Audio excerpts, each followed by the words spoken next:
Hello folks, hope you are having a wonderful day. If you hear any disturbances going on in the room, I have a little helper with me today who is helping me record my hobby nightmares. There he is. People have asked for a cat picture. Here he is. This is Fang. He is currently feeling a bit under the weather, so he thought he'd come in with Daddy for a bit and, chill on the desk. So there we are. Here's where he is. He's just chilling out. Anyway, let's move on with some hobby nightmares, shall we? And our first one of the day comes from Wicar.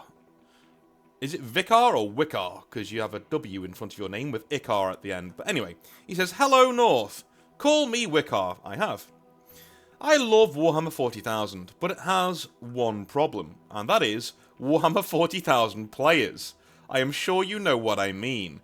A bit harsh, but, it is what it is. A bit about me.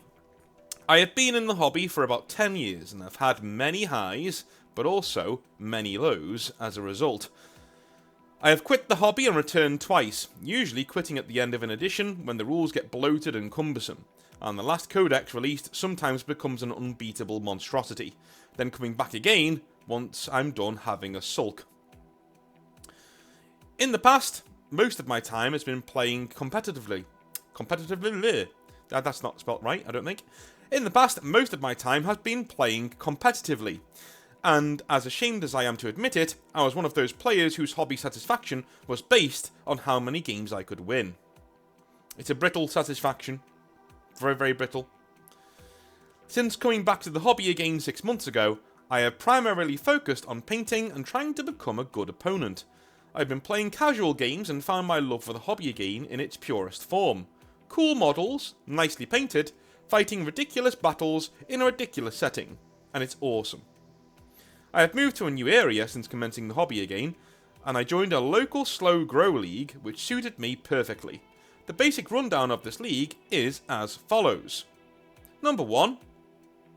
A 10-round slow grow league, with each round being 2 weeks apart. Number 2.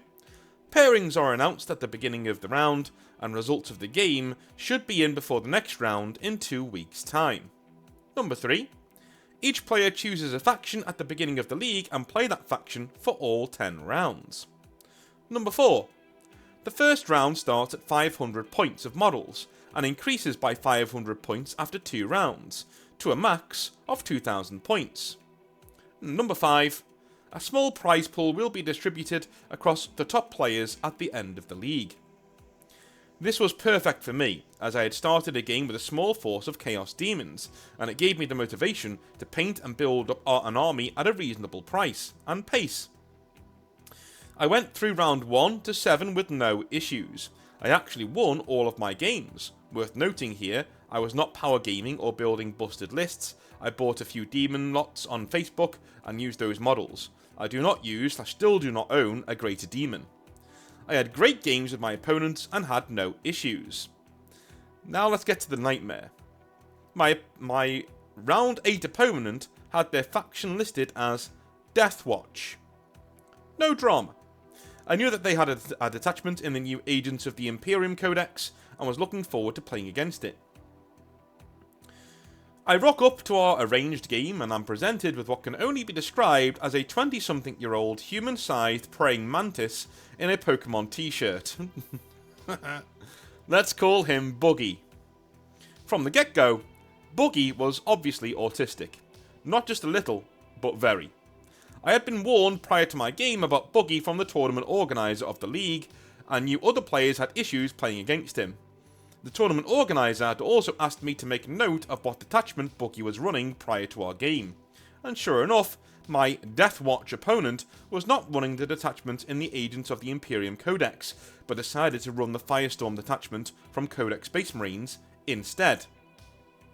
Well, technically, he's allowed, isn't he? Why wouldn't he be allowed to do that? They're still Space Marines. Especially if this is like a recent game, because Deathwatch aren't even a thing, right? When questioned about this, he stated, well, Deathwatch don't exist anymore. I told Buggy this was not true, that the new Agents of the Imperium Codex has a designated detachment for Deathwatch. This was not good enough, as he made it clear that he did not like the new rules and decided to just switch factions instead. He had not made this He had not made me aware of this prior to the game, and I was already put off by this. I figured, you know what, I'm here now, may as well stick it out. Do you know what? I'm gonna be on Boogie's side here. This is such a grey area that I would also give him a pass. Do you know what I mean?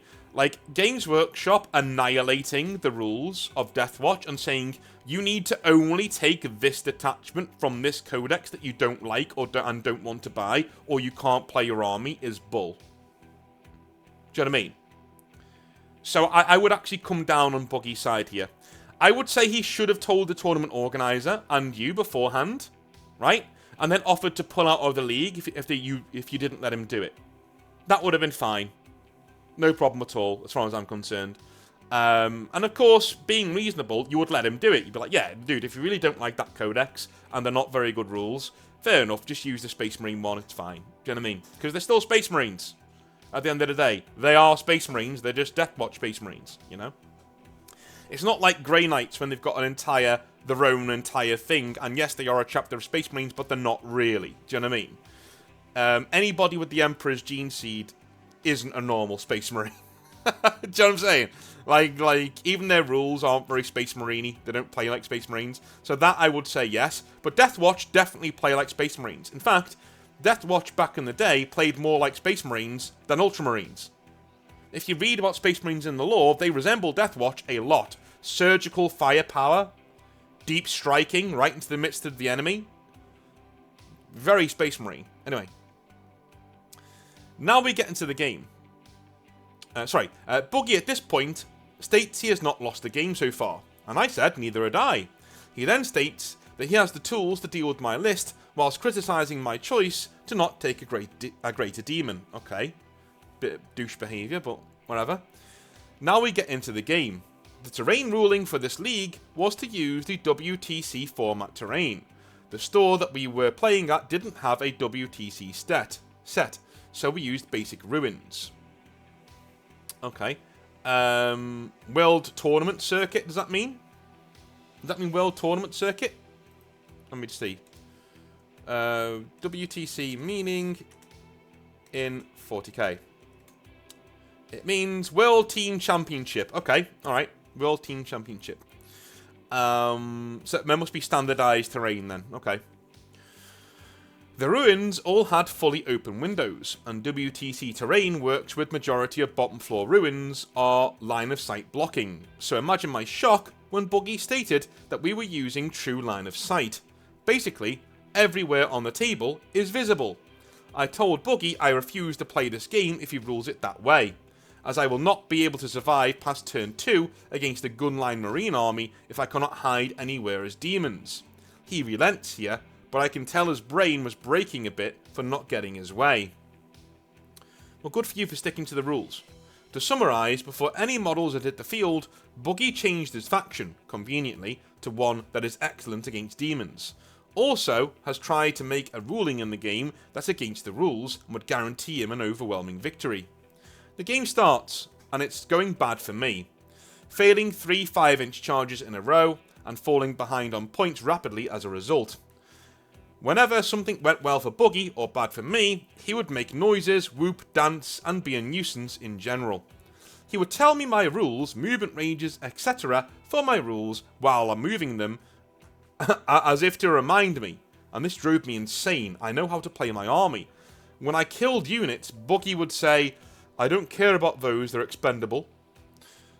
As if I was falling for some sort of master plan of his.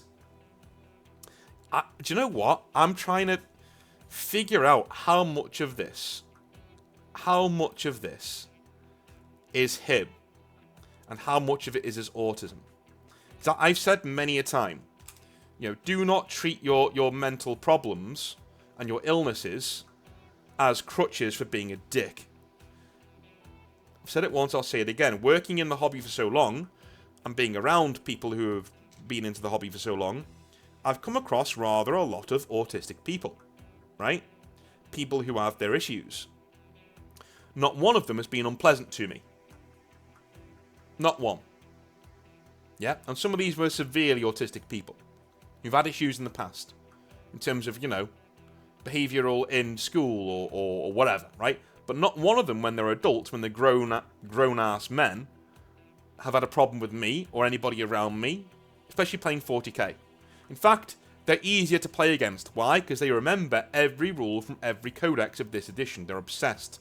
Or maybe they're not obsessed and they've just got eidetic memories and things like that. They're absolutely amazing at remembering things. These guys are easier to play with than most. I refuse to acknowledge that Boogie being a bit of an arsehat here is because he is autistic. It's not an excuse, because being autistic doesn't make you an arsehole. Just say it. You being an arsehole makes you an arsehole. During my turns, Boogie would also beatbox, making weird mouth-sucking noises and slap his belly like a drum. This continued throughout the whole game. As I'm sure you can imagine, I am not having a good time, and I'm getting very frustrated with his antics. At one point, he shot his big tank at my demon prince. One wound goes through. I roll my invulnerable save and fail it. I immediately pick up my dice and start to say I will CP command point re-roll it, as he has 4 wounds left. Before I can finish, he rolls for damage. His roll is a 2. I say I was going to re-roll my save, but he rolled for damage before I had a chance. As soon as he realised his damage roll would not kill the prince, he tells me to spend my command point re-roll on my save. As that was my intention, I tell him no, you rolled before I could respond, the prince lives. This is such a grey area. I'm surprised these don't come up more in Hobby Nightmares. This is such a grey area, man. Like, I can see his point and I can see your point. Do you know what I mean? I think you're being... how do I put this? If your whole intention was to re-roll your save, and he rolls before, he's just getting ahead of himself and he rolls for damage. It's up to you to declare quickly and sufficiently that you're going to re-roll that with a CP, or that you might re-roll it with a CP. You stop him from doing what he's doing, right? You go, no, I'm going to re-roll my, or I'm thinking about, do I use a command point re-roll on that? Dude, I do that all the time. I don't know why you've stood there for a couple of seconds and not said anything. Do you know what I mean? Like, if I fail a save that I need to pass, and I've got command points left, I go, do I command point re-roll that? You're having a communication with your opponent, so he knows what you're thinking and knows what you're doing. This just seems like two people who aren't meant to be playing together, with bad back and forth, and it's creating problems. It's creating serious problems. This is why I always say, pick your opponent, not the army. The army is secondary, the opponent is primary. Because I can see your points here. I can see why he's rolled his damage and he's like, you know what, fine. You wanna re-roll your save, go ahead, re-roll your save. Because then you might not need to take it at all. You might not need to take the 2 damage. He's right? Technically, I'm gonna come down on his side on this one, right? Because what he's saying is, you've got an evens chance of avoiding the 2 damage at all. Like, you've got an evens chance. 4+ save, right? Get a 4 or above and you avoid the damage altogether. Fair, right? I can see what he's saying there. But I can also see what you're saying, in that you're saying, no, you roll the damage, so my Demon Prince lives, and that's it. I'm not going to re-roll it. I can see why he would be like, wow, that's a bit of a dick move. Because if you were going to do that, how do we know that you weren't waiting to see what his damage roll was before you decided to use the CP? To maybe re-roll your save? Do you know what I'm saying? How do we know you weren't standing there waiting to, because you knew he was a bit autistic and would get ahead of himself, so he rolls his damage and it's a 2, so then you decide not to use your CP to re-roll something. It's just saying. This is even slightly in his favour, that one, unfortunately, in my opinion. A major point which got under my skin was when I put a unit from Deep Strike via Rapid Ingress.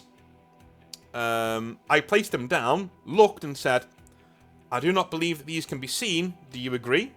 He stated yes. In his shooting phase, Boogie declares for something to shoot at them. I said we agreed they could not be seen.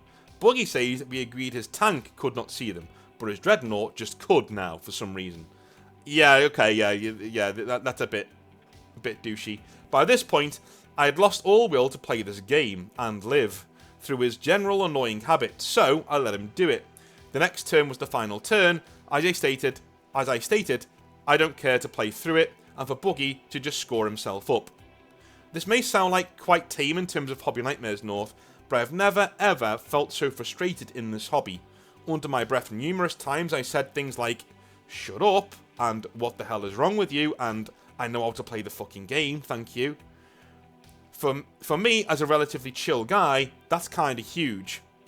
I lost the game 72 to 52, and I know for a fact that I could have won if I'd focused, but I just didn't care. For context, I was so tilted and wanting to leave that I forgot to do my demon teleporting 3 turns in a row.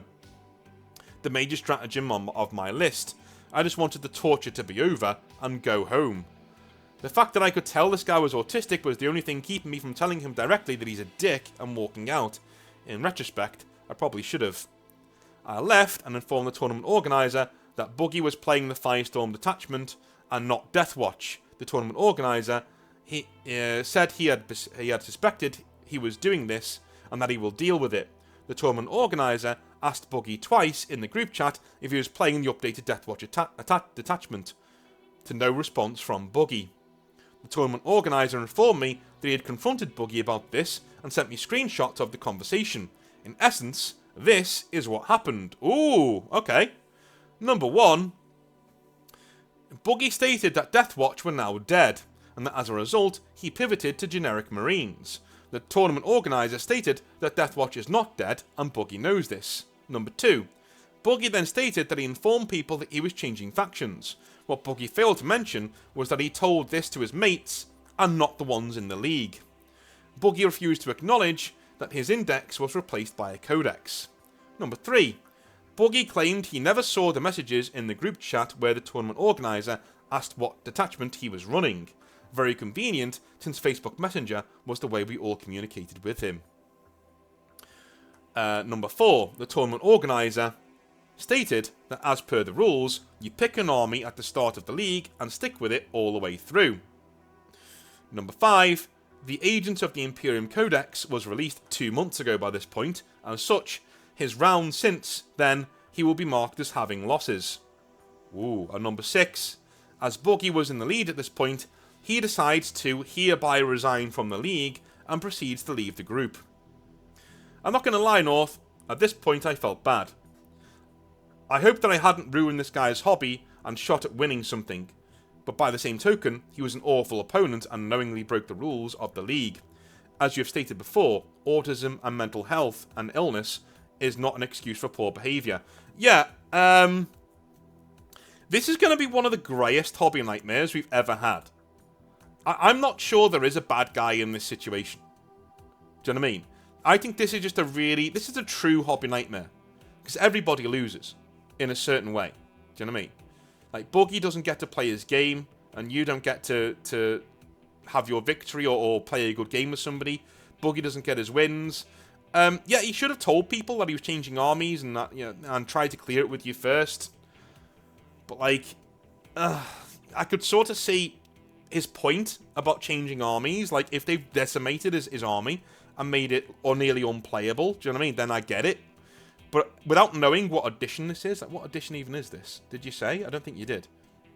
I couldn't really speak to that. If it's an average codex, I don't know what Deathwatch are like right now. I've not played them, but if it's an average codex, then yes, he's in the wrong. But if Games Workshop have said there are no Deathwatch anymore, goodbye, and you're now in the Imperial Agents Codex, and your armies aren't, and your rules aren't very good, then I'd be like, well, yeah, now I can see why he's like, can I just play normal Marines? You know what I mean? I get his point. I do get his point. Especially if he's the only army in the tournament that this has happened to. It puts him at an unfair disadvantage. I get that, I would approach it and say, listen, tournament organizer, I don't know the Imperial Agents Codex. I know the Space Marine one like the back of my hand. Can I just switch and use this detachment of normal Marines? Because they've literally pulled the wool over my eyes. They've pulled the fast one. I don't know anything about this codex. Can I use this new one? Do you know what I mean? I think people would have been okay with that. Anyway, moving on. Now, I am aware how this looks on my part. The guy in a second loses his first game, tells the tournament organizer something, and then suddenly top place is now his, and he is top of the group. And his opponent is out of the group.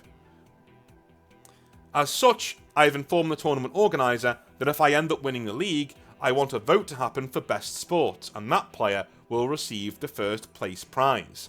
The way it should be, in my opinion. This experience has emphasized to me something that you talk about a lot, and that is picking your opponents. There we go, I said that before, didn't I?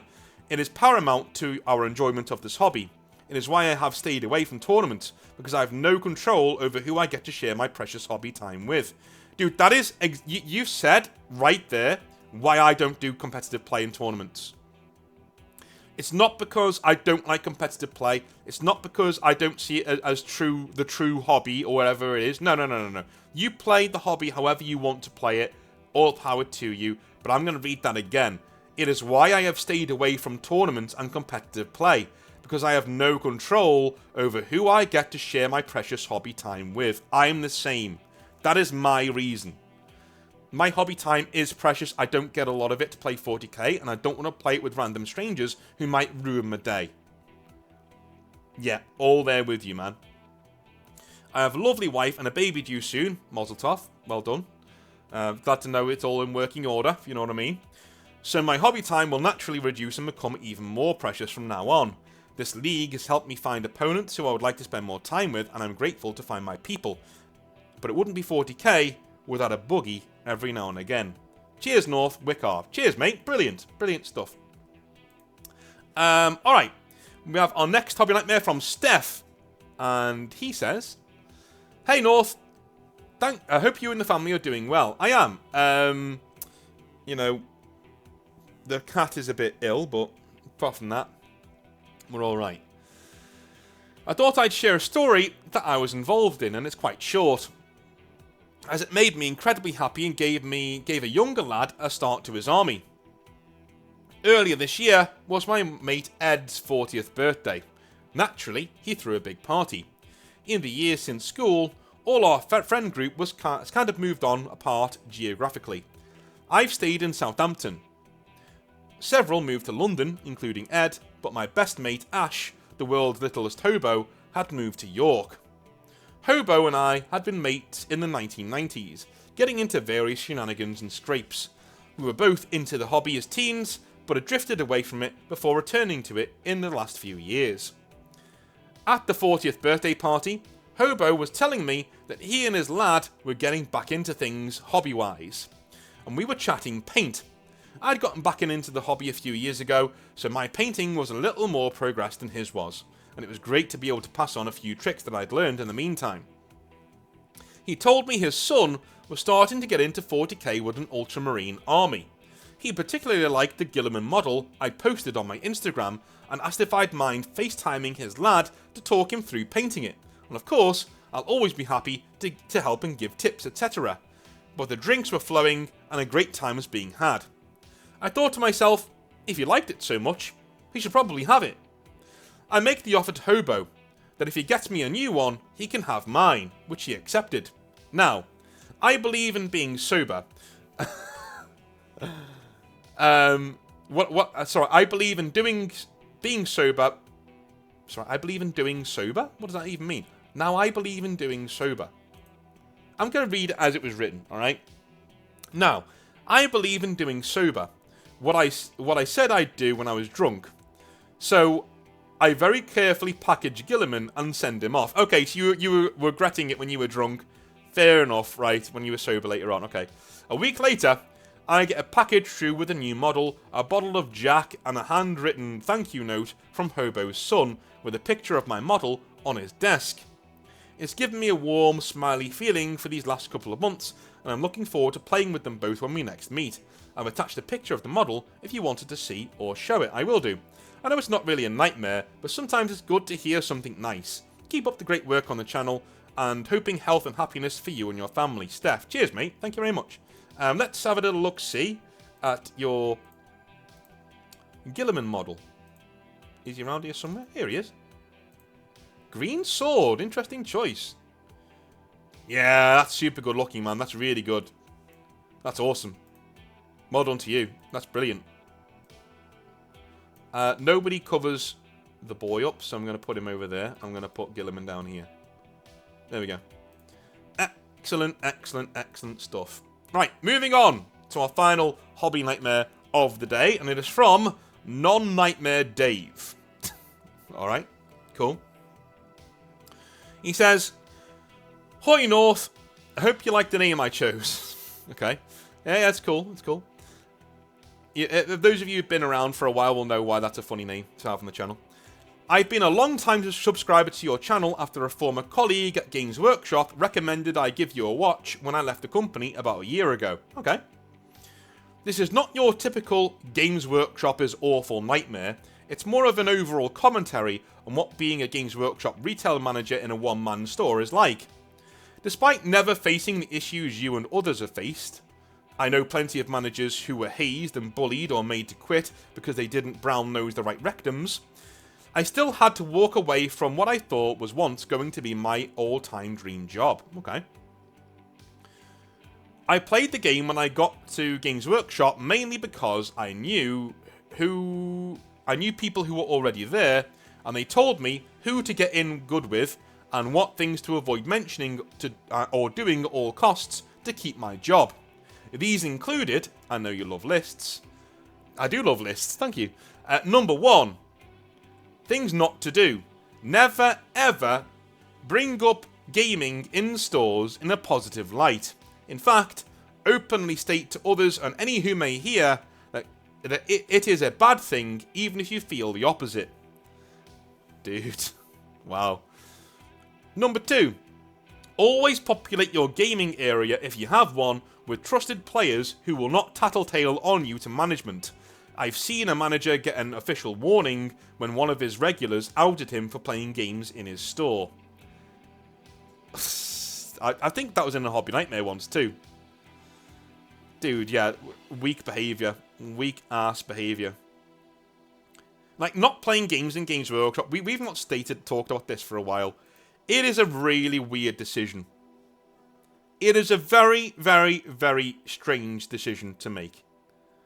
To literally say, no, we are called Games Workshop, we are a Warhammer store that sells games, no, you can't play with them in the store.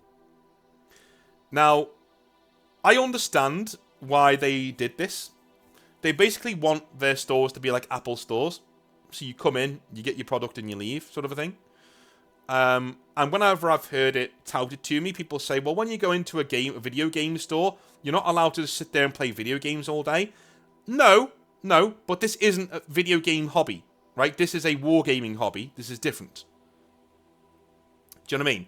Games Workshop stores were doing fine when games were allowed in store. They just were. They just were. So, you know, I take your opinion and I throw it in the sea. Right? Games should be allowed in store. Just is what it is. Number 3. Never express any opinion to anybody at retail workshops or upper management that paints the general customer base in a positive light. Ooh. Games Workshop want to maintain a distance between their workers and their customers.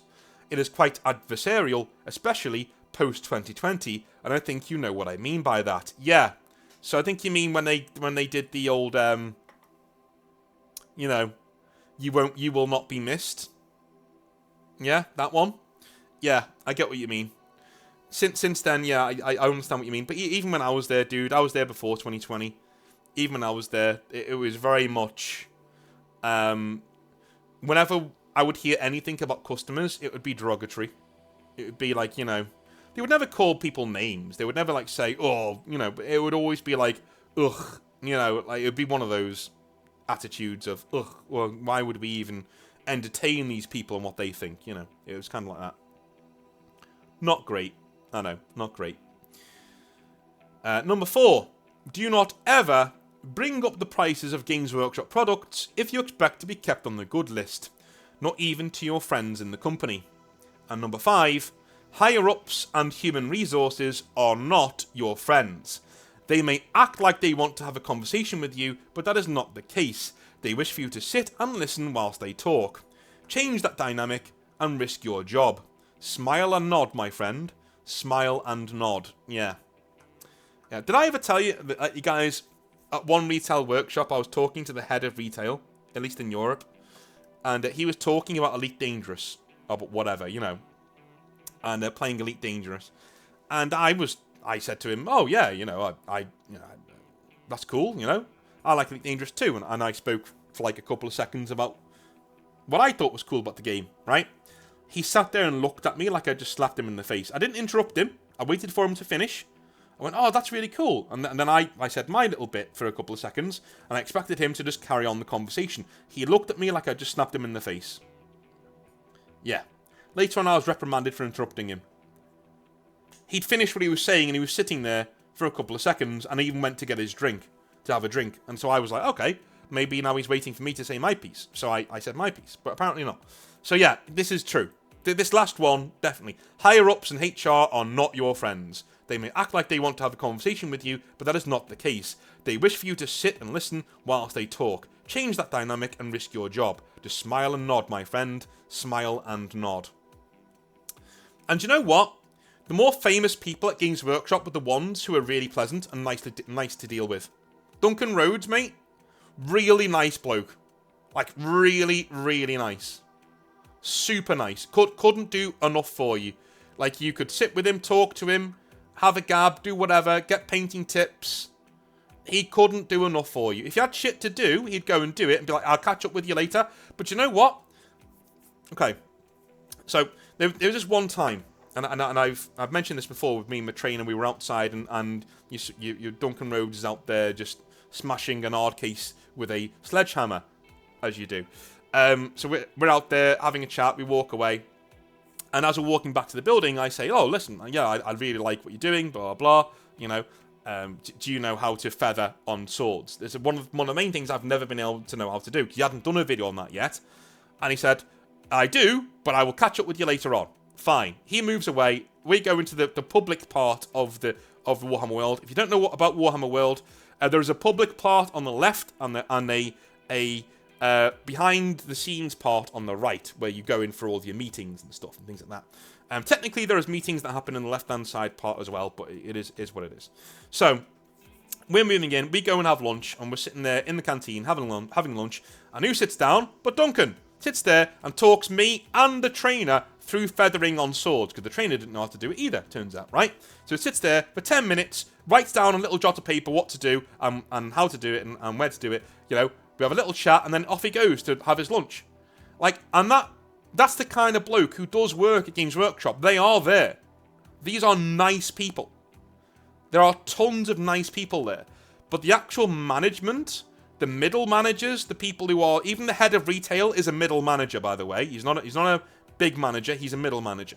He just has a big title, but he's a middle manager.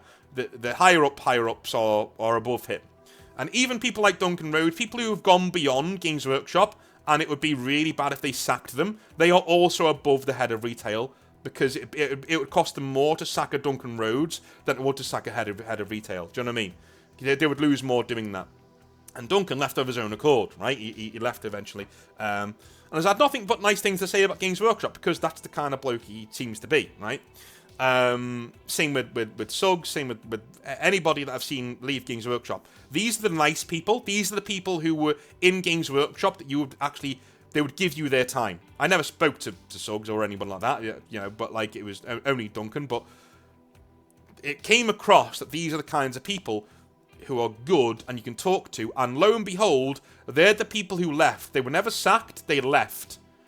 Nah, I've had enough of this. I'm going to go do my own thing. Right? And not one of them will talk bad about Games Workshop, because that's not who they are. And they may have good relationships with people who still work there, right? But it does show that the ones who tend to leave of their own accord are the good people who can't stand it anymore. Just saying, you know. Do all of those things, which I hear... Okay, I've been outed a little bit here. He said, do all of those things, he says. And in brackets he says, which I hear you didn't from people in the know, you naughty, naughty boy. Close brackets. And you will likely keep your job. Yeah, no, I didn't do some of these things. I openly campaigned for gaming in stores, which I was not supposed to be doing. And I played games in the stores, and I didn't hide it either. I'm ashamed to say I played ball and kept my job. I needed the rent money. Dude, I'm not going to judge you. Although I had little left after the rent was paid, but there we are. So, aside from all of this, why did I leave? It is very simple. I was lonely. Being a one-man store Games Workshop manager is a strange and troubled life. You get to the store and it is empty. You open it up, get the float in the till from the safe in the back, and generally check over the store as you await customers. It's Wednesday though, and people are at work, kids are in school. So what do? You paint your models, you think, this is awesome. You're getting paid to do your hobby. That may be true, but you're still alone, and you're only open for about 3 hours when people will actually maybe come into your store. By the time they get there, you are so starved of interaction, you basically dry hump them with positive energy until they buy something hurriedly and leave. I think most Games Workshop managers don't actually want to bother their customers as much as they seem to do.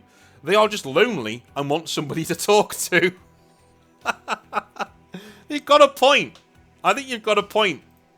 You know, I knew a lot of Games Workshop managers. I still know a lot of Games Workshop managers. These people don't want to be dry humping you, as was put by Dave here. They don't want to be doing that. Most of them are just bored. Most of them are just bored and starved of human contact. They're like, oh my god, human who likes the hobby that I can talk to. What are you doing, man? What are you painting? What do you want to buy? What are you here for? What army are you doing? Are you going to any event soon? What's going on? Right? They just can't help themselves.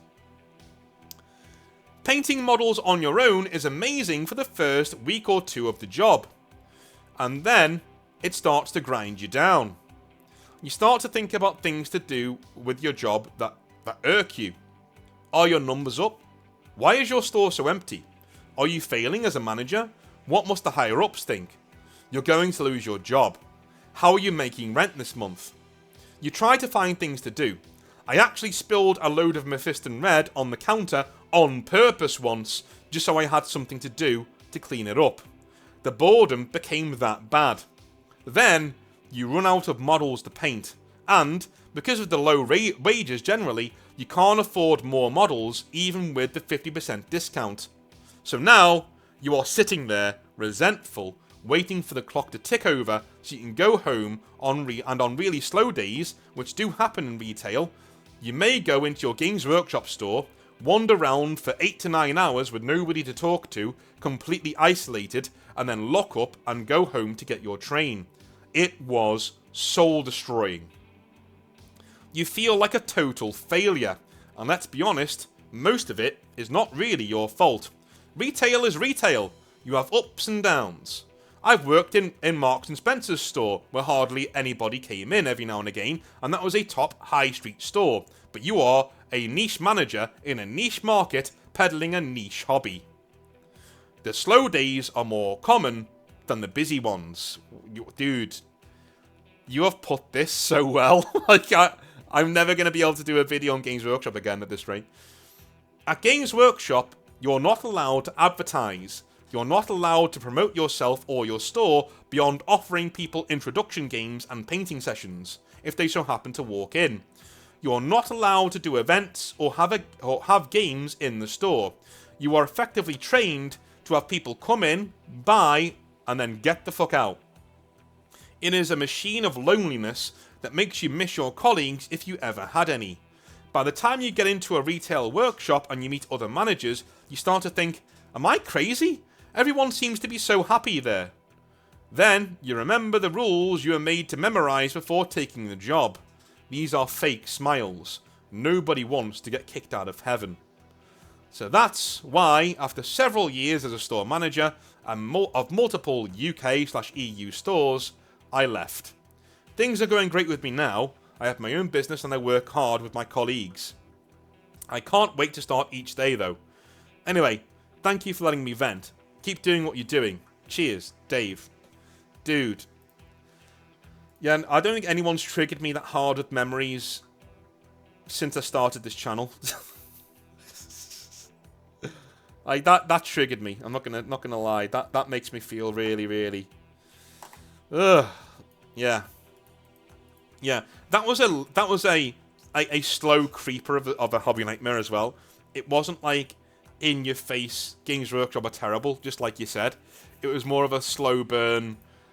Yeah. Do you know what I mean? Like, this is how it can be. Like, even if things are going well with your job at Games Workshop and you're not being bothered, you may still want to leave because of this. Damn, son. Damn.